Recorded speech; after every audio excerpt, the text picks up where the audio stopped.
Munkundire ndabaramutse mwese mu izina ry'umwami wacu Yesu Kristo. Bwana asifiwe. Haleluya. Ni bande banezerewe muri kino gitondo kuba mu mugoro y'Imana bakomera amashi Imana yacu. Ndanezerewe nanje muri kino gitondo kubana namwe no gusangira ijambo ry'Imana n'ishengero ryayo kugira ngo tubandanirize aho abandi bahereye. Ku mazina nitwa nkuko umusenzi yamaze kubivuga BUKENE Celestin, umwana w'ishengero rya hano. Nanezerewe rero muri kano gatondo, muri kano kanya gatoyi ndonse kugira ngo dusangire amajambo y'Imana. Turi mu gihe kidasanzwe, mu gihe ca Pasika. Iyinga n'iyinga idasanzwe ni inga ya Pasika nkuko bamwe bamaze kubitubwira, kandi yatanguriwe Yesu yinjira i Yerusalemu ari ku nyana y'indogoba.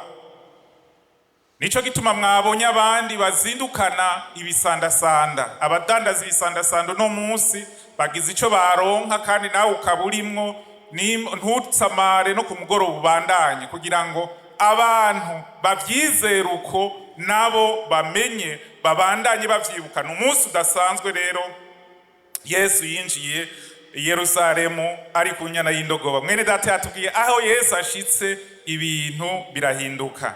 Rero muri iyo yinga nyene niho ibindi vyose vyaciye bibandanya. Niho Yesu kiya gihe yirukana abariko badandariza mu rusengero, ni muri iryo yinga nyene. Muri iryo yinga niho yatanguza ingaburo yera, kandi aho nyene muri uko gutanguza ingaburo yera niho yavuze kumwe muri bo ahava amugura akamugurisha. Abamama asante sana, Yuda inshuti yiwe niwe yagize gute, niwe yaciye amugura. Hajya bari muri iyo yinga nyene. Muri iyo yinga nyene niho Yesu yasenganye umubabaro mwinshi, arasenga n'umubabaro mwinshi, asengana n'umubabaro mwinshi avuga ati, Yesu data nimba bishoboka iki gikombe kindengana. Ugwaruka Imana ibahezagire gose. Imigwi yose muriko muraririmba numva nari guca mpaguruka nanje nkajamwo, kuko twari ku mpemu imwe ahantu hamwe turiko tuvuga ibihe Yesu yaciyemo kugira ngo wewe nanje ducungurwe. Uriko uravuga rero ibihe vya Pasika, hariho amazina abiri udashobora kwibagira. Izina rimwe rya zina abamama mwavuze, rirya zina abamama mwavuze, izina rya Yuda. Ntawe utazi Yuda. Yuda umwe muntu mwaza Yesu acaza gukina idiri ngo yironkera akanoti. Mugabo mwabonye bamaze kukamuha yaribaje ati byari byo byose nadandaje umwana w'Imana. Baramubwira ati twebwe idiri twahejeje, ibisigaye biragusha. Yuda adandaza umwana w'Imana. No musi sishaka ko tuvuga kuri Yuda, tuvuga ku wundi muntu nawe udashobora kwibagira uri kuravuga ivya Yesu n'ivyo yaciyemo. Ndashaka ko tuvuga kuri Pilato. Umutwe w'amajambo uno munsi uvuga ngo twirinde ntitube nka Pilato. Ira mugenzawe ati wirinde ntube nka Pilato. Wirinde ntube nka Pilato. Nukuvuga aba bagabo babiri ubitegereje bakoranye n'abaherezi bakuru, kuko usomye muri Matayo 26 hajya abakenyezi bahereye mu kuturirimbira no kubandanya, ubona yuko abaherezi bakuru n'abanyabwenge byanditswe byose ivyo gukuraho Yesu idiri yari yaheze kera, cari capanzwe kera. Hanyuma baca umuntu wa mbere baciye ko yari Yuda kugira ngo aze kumubaronkera. Mugabo kandi ucubona ubandanije uwundi muntu baciye ku bwa nyuma aca dendura Yesu ngo aje kumusaraba. Yabaye nde? Yabaye Pilato. Dusome amajambo y'Imana. Duhere mu gitabo ca Matayo, turasoma imirongo mike hanyuma tushe tuvuga bikeyi. Irya saha sinzi ko yihuse, sinzi ko iri nyuma canke iri imbere, mugangi nibaza ko yihuse. Ariko sindabatevya. Matayo 27 ku murongo wa 17 kugeza ku murongo wa 26. Matayo 27 ku murongo wa 17. Bakoranye Pilato arababaza bati, uwo mugomba ko ndabarekurira ninde? Ni Baraba canke Yesu yitwa Kristo? Uko yamenyeye yuko ishari ari ryo rimutangishije, acicaye ku ntebe y'imanza, umugore wiwe amutumako ati, ntihagire ico gira uwo mugororozi, kuko naraye ndose mbona mbabazwa vyinshi kubwiwe. Ariko abaherezi bakuru n'abashinga ntahe boshe ishengero rimusabe Baraba ryicishe Yesu. Ico cegera kirababaza kiti, mugomba abo bompi uwo mugomba ko ndabarekurira ninde? Nabo baramwishura bati, ni Baraba. Pilato arababaza ati, none Yesu yitwa Kristo we ndamugire nte? Bose bati, nabambwe. Arababaza bati, ni kuki yakoze iki? Ariko barushiza gusemerera cyane bati, nagire gute? Nabambwe. Maze Pilato abonye ko arushwa n'ubusa, ariko bo barushije kuvyura umugumuko, yakira amazi akarabira imbere y'ishengero, avuga ati, jewe ndacuna kubw'amaraso y'uwo mugororotsi n'ivyanyu. Abo bantu bose baramwishura bati, amaraso yiwe araba ari twebwe akora n'abana bacu. Umurongo wa 26 urabaje cyane. Maze abarekurira Baraba, ariko Yesu aramutonagura amutanga ngo abambwe. Imana idufashe cyane. Dusome kandi ni inkuru nyene zisa n'izo muri Mariko 15. Mariko 15 ku murongo wa 15. Si kure cyane. Mariko 15 ku murongo wa 15. Mariko 15 ku murongo wa 15. Pilato agomvye kumara ishavu ishengero. Mwumvirize cyane dukurikirane. Pilato agomvye kumara ishavu ishengero, abarekurira Baraba, maze atanga Yesu ngo abambwe amaze kumutonagura. Imana idufashe cyane. Mwibuke turi kuri wa mutwe w'amajambo ngo twirinde ntitube nka Pilato. Dusome kandi aho tuca turangiriza amace tuvuga amajambo makeyi muri Luka 23 ku murongo wa 20 kugeza 25. Luka 23 kugeza guhera ku murongo wa 20 kugeza ku murongo wa 25. Pilato yongera kubabwira ko agomba kurekura Yesu, ariko bo barayogora bati, mubambe. Ababaza ubugira gatatu, kuki uyakoze iki? Sindamubona ko igikwiye kumwicisha, nuko ndamukubita ndamurekure. Ariko bako vya kuyogora bavuga n'amajwi arenga bamusaba ko abambwa, amajwi yabo aramunesha. Ku murongo wa 24, nuko Pilato aca urubanza nk'ubwo bamusavye, arekura uwashizwe mu ibohero bamuhoye ubugararije n'ubwicane uwo basavye, maze atanga Yesu ngo agigwe uko bagomba. Imana idufashe cyane. Turi kuri rya jambo rero rivuga ngo twirinde ntitube nka Pilato. Tubona rero yuko nkuko twari duhejeje kubivuga mu mwanya uheze, hariho abagabo babiri bafise uruhara runini bakoze muri iki gihe Yesu yari karaca mu mibabaro idasanzwe ku bwawe nanje. Yuda yaramugurishije, ivyo ntitubigarukako, turabizi. Hanyuma tubona amaze kumugurisha, Yesu yaraciriwe urubanza. Amaze kumugurisha, abaherezi n'abandi bose bakuru bakaza kumutora, Yesu yagiye guciga urubanza. Yesu yaciwe urubanza twovuga bw'uburyo bubiri. Ubwa mbere twovuga ko yaciriwe mu rubanza mu buryo bw'ishengero, aho yacishijwe ku muherezi mukuru yitwa Kayafa, hama agacishwa no ku bandi baherezi bakagira inama, mugabo abo bose bagafundika bati Yesu akwiye kubambwa. Urumva bari barabifundise kera.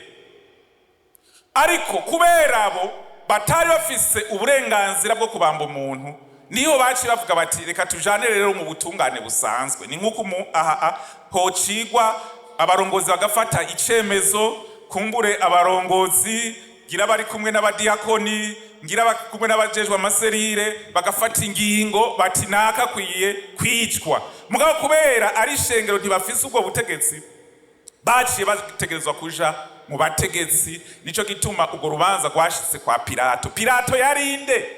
Pilato niwe yari nka buramatari, yaserukira abaroma. Hanyuma niwe muvyo yarajejwe harimo gutoza amatagisi. Nibaza yuko hari nkuko ashinzwe ikigobe k'ico gihe, ariko kandi no gucungera umutekano. Ababizi barazi yuko babura amatari mu byo bajejwe, si vy'ubu gusa, no mu byo bajejwe kijya gihe harimo ugucungera umutekano. Hanyuma rero bamaze bamuzana rero abaherezi bakuru n'abandi bose bamaze kumucira urubanza, bamuzana kwa Pilato. Pilato aramumviriza, abaza ati bagabo, uyu muntu ko mbona nta na kimwe mbona cyo bwicisha. Arabanza agomba kwicisha inzehe, aca arurungika kwa Herode. Herode arakumva. Ubwa mbere ho Herode araryoherwa kuko ngo yaguma yumva ivya Yesu, ntiyari yaramubonye, araryoherwa kumubona. Arakumviriza avuga ati Pilato arabesha. Pilato araza kwikorera umuzigo wiwe. Hariho akantu dukunda kuvuga hamwe n'abagenzi, iyo hari dosi itakuraba bakayikuzanira, ucubwira ukuraba ukaca umuririmbira. Hariho akaririmbo dukunda kuca turirimbira, kila mtu atauchukua muzigo wake mwenyewe. Nibaza yuko rero ako karirimbo ariko Herode yoba yararirimbiye Pilato. Tebana, uyu muntu uko bagusaba ngo umubambe, jewe nkabona ntumbaze jewe urwo rubanza sije ndaruca, akira marizana eza. Herode ararungika, Pilato araraba, uyu muntu nta caha na kimwe yakoze gikwiye kumubambisha. Ndiko iyumvire uwe mu kibanza ca Pilato, ari ku ntebe y'ubucamanza.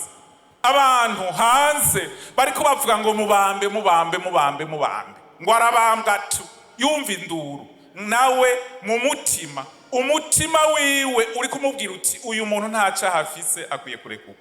Hanze ishengero riko riravuga ngo nabambe. Pilato ubwo twamaze kubisoma araburigwa. Aba mama muri ngaho Imana ibahezagire gose, mwikomera amasha mama, mwikomera amasha. Naba batanu gusa mbonye, aba bakeyi gusa nibo bakenyezi bari ngaha bubatse bakomye amashi. Nimba ukaba wiyemera uri umukenyezi koma amashi. Umukenyezi wiwe atuma intumwa, kuko kenshi abanyekenyezi baramenya n'amadosiye turiko turakora, ati uyo muntu ntiyagira ico umugira, n'umugororotsi, narose mbabazwa kubwiwe, usifanye kitu. Nibaza ko yatumye Kadogo wo muhira ati Kadogo genda wewe winjire, baza bibaza ngo mushiri icayi ico umubwira.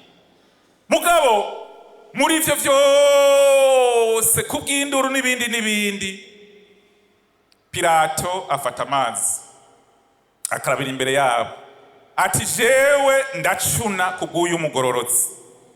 Uko twagiye turabisoma rero tubona ko Pilato yaciye urubanza atemera, aca urubanza atemera, hanyuma atanga Yesu ngo abambwe, maze bigenda nk'uko muvyumvise. Imana yacu itubabare gose. Turi kuri cya kintu kivuga ngo ntitube nka Pilato, ntitube nka Pilato. Ubwa mbere Pilato yarafise uburenganzira n'ingufu n'ingabo zo kuvuga ati jewe uko bigenda kose uyu muntu ndamurekura. Bari gushaka ko isezerano ry'Imana ntibari kurisivya, bari gushaka bagafuma mufata ku ngufu bakaza kumubamba bonyene. Pilato akaba yandikishije amateka nk'umutegetsi yanse guca urubanza rutari go kubera abantu. Yari kuba yandikishije amateka jewe naciye urugororotse, maze nabo baca baraza kumufata, araja kubambwa nk'uko vyateguwe. Mugabo Pilato araneshwa, ararekura. Namwe niyumvira abacamanza bo bari ngaha, imanza zingahe boba baca nka Pilato? N'imanza zingana gute? Kubera bavuga bati iki kintu cazananye hehe, bavuga ngo cazananye hehe, ngo cazananye hejuru. Ni abantu bangahe baca imanza zinyuranye n'ukuri, ukuri akaba kuzi, mugabo umuntu akamucira urubanza rutari. Ni bangahe muri twebwe ushobora kubuza ukuri muri quartier, ukabuza ukuri mugabo umuntu bakamurenganya ukihorera? Kubera ubandanije gusoma, Pilato yaciye urwo rubanza kubera ibituma bibiri. Ubwa mbere yatinya ati jewe bikamenyekana hakaba imigumuko kubera naciye urubanza abantu badashaka, baca barankura muri iki cicaro. Ni bangahe bafata ingingo mbi kubera gutinya? Namwe niyumvira ni bangahe bafise amadosiye, kuko ngaha turafise murafise umwe wese ivyakora, ugasanga umuntu aratinya kubera ya mpwemu ya Pilato iri kuri wati jewe kiri nagikora kirankora. Namwe niyumvira nitwagera gusenga dusengere abantu bafise ibyo bajejwe. Hari abantu benshi bafise amadosiye mu matiware babitse, bavuga bati iyi nkayikorako, iyi nkayikorako. Urumva ni yamwe mu ya Pilato, iyi nkayikorako ingira gute, irambitana. Ugasanga hariho ikintu cyo hejuru. Hari namwe niyumvira abapolisi bari kwibarabara, hakarengana imodoka yuzuye mauvais chargement, hama iyo modoka shoferi agahagarara akavuga ati iyi modoka niya heraheza niya bavuga ngo niya Mutamu, ngo niya umupolisi akacagira uku mugabo yiwawe nanje atari naka akaca are kuri jeri. Kandi suko atabaza ukuri abakuzi ati iyi niya muka, uyu muntu ukamuhana, kazi kawe nuwo kwa uri mu kazi ugahana uwo muntu ati uyo mwana tuve ku bategetsi bo hejuru tuje kwishure umwigisha canke na twebwe dukora ubuzi. Kindi gihe ati uyo muntu amakosa yakoze ukamuhana nuwo kwa ya mpwemu ya Pilato ikigaruka ikagutera ubwoba. Ariko turiko turavuga tuti duhagarare, twirinde ntitube nka Pilato. Ega no mashengero rimwe na rimwe biraba, mu yandi mashengero biraba. Mwari muzi yuko hari gihe nk'abantu abapastori b'ishengero bavuga bati iyi ngingo tukayifata, korale yose ikigira gute, amakorale yose acagenda ati iki kintu ni kibi ariko ntaco tukigira. Bega mwari muzi yuko mu mashengero amwe atari ngaha, kuko ngaha murabizi ugize hari ikindi gihe ngaha ubonye abarongozi bahagurukanye Bibiliya nini, urabona hariho Bibiliya nini bakunda guhagurukana. Ubonye bawe bahagurukanye bavuga ati rero hariho umuntu agomba habwisi. Urumva hari amashengero umuntu bakamenya bati ujya n'umusambanyi, ujya n'umujura, ujya n'umuki, mugabo ati tukamukora tukamuhana, ujya ni watanga amasadaka menshi.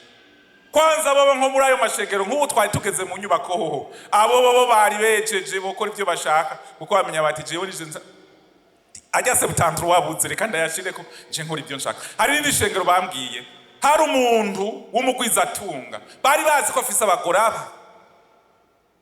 mugabo kugira ngo bamukore ko teka reka ujya reka. Rero ndiko ndavuga nti impemu ya Pilato tuyirinde ntitube nka Pilato. Ndagomba abantu bandikisha amateka, mukobwa andikisha amateka ko wayobewe kubera wanse kugenda kwa profeseri nguje kumuraba muhira. Mukobwa andikisha amateka nawe we mugore ko wavuye mu kazi kubera shefu hari ivyo yakubwiye ukavyanka, uzoba wirinze kuba nka Pilato. haleluya, haleluya. Twirinde kuba nka Pilato. Pilato rero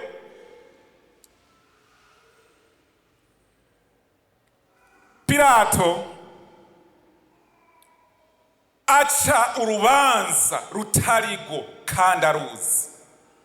Ubugira kabiri, Pilato aca urubanza ahitamo kurekura umwambuzi kubera ahitamo kurekura umwambuzi kandi yaburiwe.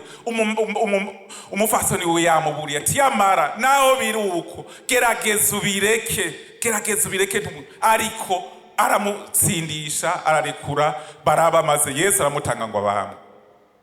Hari abantu benshi turi kumwe ngaha baguma mu vyaha bakaja mu vyaha, urabikora ukabibandanya ukabikora, ariko Bibiri tubwira ko ngo nuko namba dukora ivyaha kandi tumaze kumenya ukuri ngo nta kimaze kiba gisigaye atari ugucirirwa ko iteka.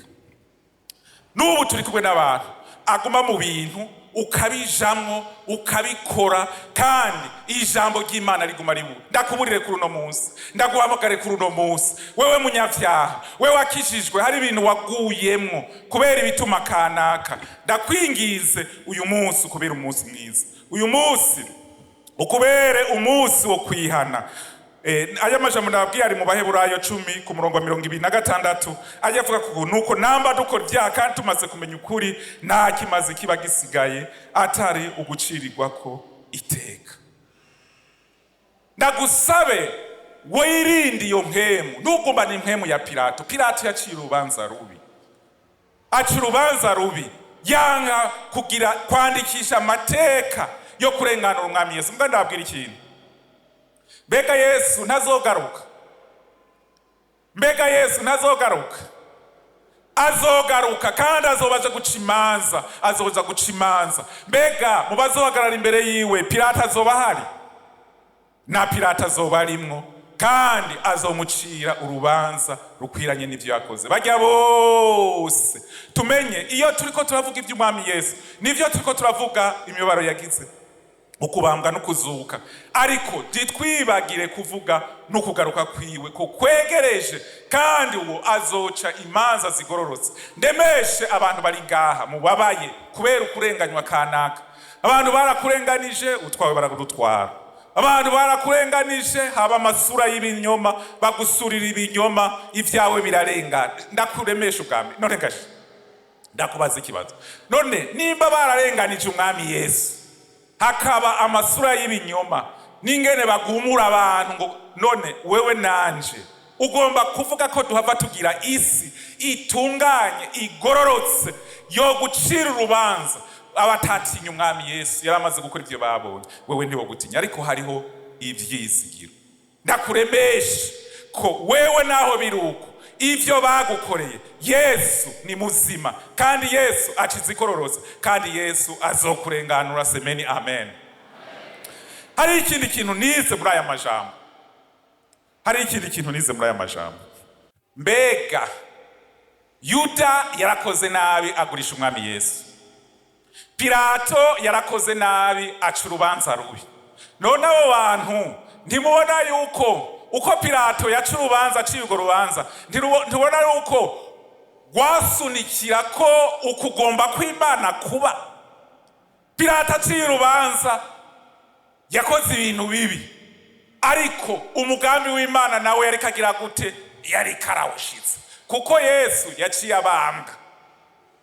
Amaze kubambwa hanyuma arazuka n'ibindi birakurikira. Ngomba ndakubwira ikintu, ivyo ucamwo, ivyo bakurenganya, ivyo bakugirira nabi, ubibonye uvuga uti ntaco biriko, ibi muriko mungorera bishikana ku masezerano y'Imana. Semeni amen. Ati bimuncishamwo byose bishikana ku masezerano y'Imana. Niko niyumvira amajambo, niyumviye kuri Yosefu bene wabo bamudandaza bagize neza canke bagize nabi? Bagize nabi. None bamudandaje akaza kwa Potifari, muka Potifari akamuvuga nabi akamurementaniriza, Yosefu akaja mwibohero. Yagize nabi canke yagize neza? Yagize nabi. None ivyo byose byariko bimushikana hehe? ku masezerano. Ivyo uri kuraca muko biri kose, akarenganyo n'ibindi, ushobora kubura ngaha, umuryango warakuriye, barakurenganya, baragusohora, uri umupfakazi, uri imfuvyi, ivyawe baragira uku, ivyo vyose vy'akarenganyo biri, ariko uvuga uti hariho Yesu yatsinze, hariho Yesu yatsinze. Ibi vyose muriko mungirira bishikana ku masezerano, ibi vyose mungirira bishikana ku masezerano. Iyo ushonje, amen, iyo ushonje ugasaba umuntu uti ndagusavye umpe dukeye, akatukwima, uvuga uti Imana ishimwe, wewe uri kundungika ku masezerano ko Imana izompa ibikwiye, nanje nkagira ivyo ntanga n'ivyo sigarana. Yesu agirirwa nabi. Mvuge icanya. Pilato yagomvye kwiyorohereza, nuko sinzi nararondeye ijambo mu Kirundi ngene no rivuga, ndagibuka cyane, ryaje cyane mu Giswahili, kujifariji, kwiremesha mu mutima. Kuri ico yarabona ko agomba koze urubanza rubi, urayibona, agomba ko urubanza rubi, mugabo ashaka kwiremesha mu mutima, mu gufata amazi arakaraba, avuga ngo ivyo ngo amaraso yanyu, ngo amaraso yiwe, ngo amaraso y'uwo mugororosi, ngo araba ari mwebwe ajako. None ivyo n'ukuri gaye, none ivyo n'ukuri, ni ko yarazi ukuri. Kudakora ukuri ukuzi bikubera icaha, niko biritubwira muri Yakobo 4:17. Abantu benshi rero, hariho abantu bagwa mu vyaha bakiyorohereza, ko gukaraba amazi yo mu maboko ntashobora kugukurako ivyaha. N'amaraso ya Yesu yonyene yoza ivyaha n'ibicumuro vyacu. Bambwiye inkuru imwe y'umwigeme umwe yagendana n'umuhungu, umuhungu akaguma amubwira, kandi kumbure no ngaha bo babariho baguye mu vyaha uko nyene. Umuhungu akaguma amubwira ngo dusambane. Uwo mukobwa yarakijije. Umukobwa avuga ati wewe rero ni wewe gukora icaha wenyene, ndugara amaso ubikore, nugaye amaso, nukuvuga Imana irabona ko jewe ntarimwo, ari wewe wakoze icaha wenyene. None uwo mukobwa nta caha yakoze gayemwe. Benshi nuko nyene ati jewe Imana irabona mu mutima, Imana irabona mu mutima ko tavyo nashaka, ni wewe wabigize, nukuvuga Imana ni wewe wihana, ni wewe wihana, ni wewe wihana. Mwene data, ukuri urakuzi, urazi ko gusambana ari icaha, urazi ko kwiba ari icaha, mugabo abandi bagiye kwiba, bakoze amanyanga, wayabonye urihorera, mbere n'ivyo bivye bwabisangiye, ngo nta na kimwe, ngo wewe nturimwe. Twirinde rero ntitube nka Pilato. Nagomba dusenga Imana. Baririmbye muduke, sinshaka kurenza umwanya munini ko ndabona wamaze kugenda. Ntitube nka Pilato, dufate akanya ko kwisengera. Twavuze tuyibutsa kandi yuko ibi vyose biba vyabaye Yesu n'umwami w'abami agiye kugaruka. Izoca imanza zibereye umwe wese ibikwiranye n'ivyo yakoze. Umunyavyaha uri ngaha, Pilato yafashe ingingo mbi yo kurekura Baraba umunyavyaha, aho kurekura umwami Yesu kugira ngo yandikishe amateka nk'umuntu yaciye urubanza rugororotse naho rwari kumuhitana. Ndagomba munyavyaha uri ngaha uze tugusengere. Ushobora kuba uri ngaha hari ibindi bintu wakoze bikuguyeko. Hari abandi baguye mu vyaha kubera koshwa n'abantu, abantu kubera bavuze uku, twavuze ugwaruka, bavuze ati emwe ati none wewe urafise uwo mukundanya, teka ati wewe kubera iki, wewe uracaruka, tikirazira n'ibindi byinshi abantu bagwamwo kubera abo bakorana, kubera abo bagendana. Uragomba kwandikisha amateka kuri umudandaza mwiza atagira amanyanga, uragomba kwandikisha amateka kuri umubanyi mwiza ukura kuvuga, uragomba kwandikisha amateka kuri umukozi mwiza, icera ricera, icirabura ricirabura. Nagomba ushike hano dusenga Imana. Ndagomba kandi muri uko gusenga tuze gufata umwanya wo gusengera abacamanza n'abandi bose bafise ibyo bashinzwe. Usanga bahura n'ibintu bikomeye, ibintu bigoye. Hari abandi, uwundi muntu yambwiye ati burya hariho dosiye ushika ukayishira muri tiruware, uvuga uti mbanze ndayibike, kumbure inyuma yanje nihaje uwundi azoyimenya, jewe ino yikorako n'ingorane. Rero dusenge, dufate umwanya wo gusengera ubucamanza. Mbere duhereye n'ubwo mu gihugu cacu, nabone naho baba bari ngaha ntibompaririza ngo barera de, kuko ni ikintu gikomeye, hari ibibazo byinshi, hari ingorane nyinshi. Hanyuma dusengere n'ishengero, ishengero twisengere. Twabonye yuko naho ikindi gihe twama tuvuga ngo Pilato Pilato Pilato, kenshi twamuvuga duhereye gusa ko yadandaje umwami Yesu. Mugabo twinjiye indani tuca dusanga natwe mu buzima bwacu bwa misi yose tumeze nk'aba Pilato. Gesoza zimurikira bandi bose. Turasaba ishengero twisengere ubwa mbere, umwe wese ivyo aba yaraguyemwo kubera ibituba bitandukanye bigatuma yihakana umwami Yesu, nka Pilato asaba Imana imubabarire kandi mukomeze. Wasabye kandi ko dusengera abacamanza na twese n'umwe wese kugira ngo Imana igume turongora, ntihagire ibituma kanaka bituma tudakora ukuri tugasanga dusubije umwami Yesu umusaraba. Ishengero duhaguruke kugira ngo twisengere.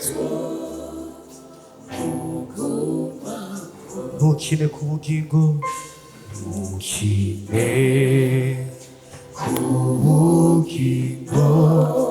Ariko niwumva ataco ubwira Imana ugume wiyicaye, ariko niwavuga ati nanje nitegereje, hari ibindi byinshi bishobora kungora nkasanga nakoze nka Pilato, uhaguruke.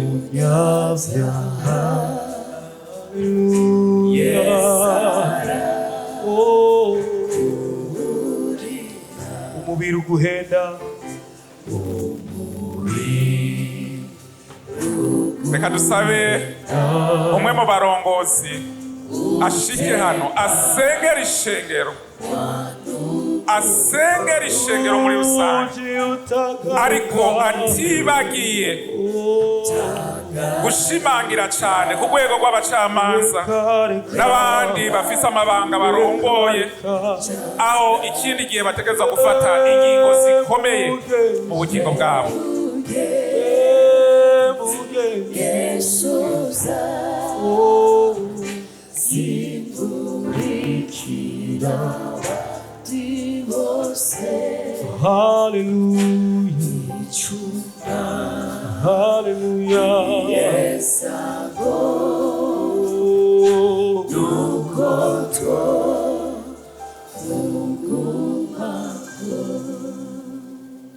tugomba gusenga Imana, ariko haruhande y'isengesho rya rusangi ugasanga hari isengesho ryihariye wifuza, urashobora gushika hano imbere, na cyane cyane kuwo yumva ku by'ukuri ivy'ijambo ry'Imana naho amaze kuvyumva kenshi canke ariko rya mbere avyumvise atarahereza umutima wiwe Kristo kugira ngo amuganze. Atamana ufise muri wewe, intambara zose wogwana uneshwa, ariko uragomba kugwana unesha. Urashobora kwegera hano kugira ngo usengerwe, bishobotse uhabwe n'impanuro. Ariko kandi n'abasanga kubw'impamvu kanaka ubuzima bwabo busigaye buteye isoni, barasubiye inyuma, bitwaje byinshi, mugabo basanga bataye Imana, ubuzima uri kurabamo ukabona ko by'ukuri ukeneye ubutabazi buva ku Mana kugira ngo bohoke, nawe nyine wotera intambuko ugashika hano imbere.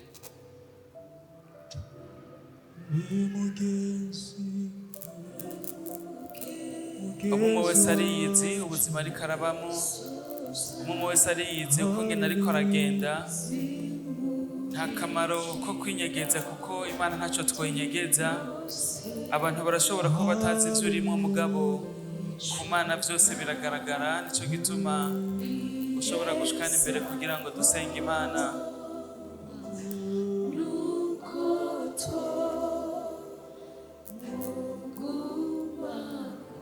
Reka dusenge Imana. Mana y'icubahiro, Mana y'ububasha, Mana ata kintu na kimwe twokunyegeza.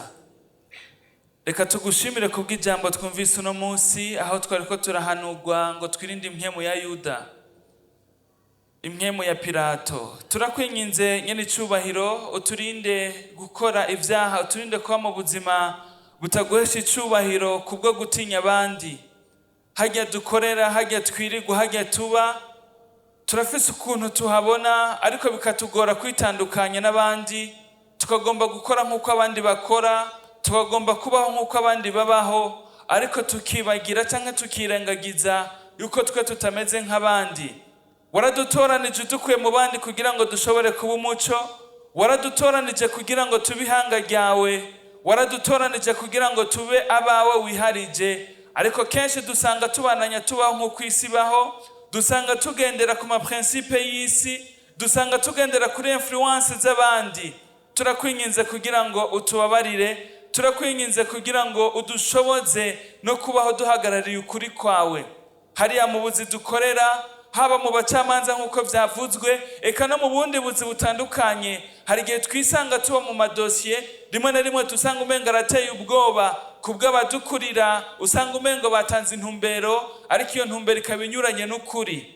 Turakwinginze kugira ngo udushoboze guhagarara nk'abakristo, udushoboze guhagarara nk'abakumenye, naho tuba turi mu bihe bitoroshe, naho tuba tuhagaze mu madosi ateye ubwoba. Turakwinginze kugira ngo utugirire neza. Erega ibi ntibikora mu bafise ubuzi butandukanye bakora, bafise abashebuja, ariko hajya ku isoko dukorera, hari igihe dusanga ku vy'ukuri, haba mu biciro, haba mu minzane canke ibindi, turiko turitwara ku vy'ukuri mu nzira zitandukanye no kugomba kwawe. Turakwinginze kugira ngo uturinde kukwihakana, uturinde mwami guhakana ukuri, uturinde guca ku ruhande y'ukuri, ariko kandi uduhe guhagararira ukuri kuko arico twahamagariwe. Mwami Imana uzobukoze. Turasengera n'ugwaruka, hari igihe bagomba kubaho nk'uko abandi babayeho, ugasanga mu nzira bariko baracamwo ziratandukanye no kugomba kwawe. Reka umuco twakiriye dushobore kuwufukura, ushobore kumurikira abandi, uturinde kwishushanya n'ivy'iki gihe, uturinde kugenda nk'uko abandi babayeho, ariko turakwinginze kugira ngo uduhe gushobora kuba umuco, uduhe gushobora gutandukana n'abandi. Mwami Imana uzobukoze. Ni intambara itoroshe, ariko tubwirizwa kurwana tunesha, kuko dufise uwanesheje, kandi ko twemeye kugukurikira. Turagomba uburongozi bwa mpwemu yera, turagomba uburongozi bwawe. Mwami Imana uzobukoze. Reka ugirire neza nabona bashitse hano imbere, ivyo bariko barakwereka urabizi, uganiriza imitima yabo, akaba ari inzira zitari zo bariko baracamwo, bifuza kuba rodrese. Reka Mwami Imana utunganye ubuzima bwabo, baragomba kubaho baguhesha icubahiro. Mwami Imana uzobukoze.